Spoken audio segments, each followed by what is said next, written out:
జనులు దేవునికి భార్య భర్తలు అదేవిధంగా సంతానము బంధుమిత్రులు ఉన్నారని భావిస్తూ ఉన్నారో అటువంటి పాపపు మాటలకు అల్లాహ్ అతీతుడు.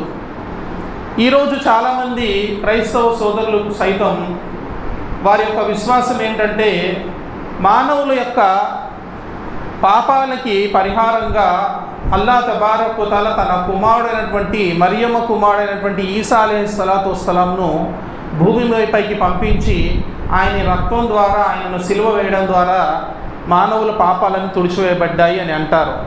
కానీ యథార్థానికి ఆయన తలుచుకుంటే ఇన్నమా అమ్రుహు ఇజా అరాద షయ్యన్ అన్ యకూల లహు కున్ ఫయకూన్, మానవుల పాపాలు క్షమించాలి అంటే ఆయన సహృదయంతో క్షమించేస్తే అయిపోతుంది, దానికి ఎటువంటి బలులు అవసరం లేదు సోదరులారా.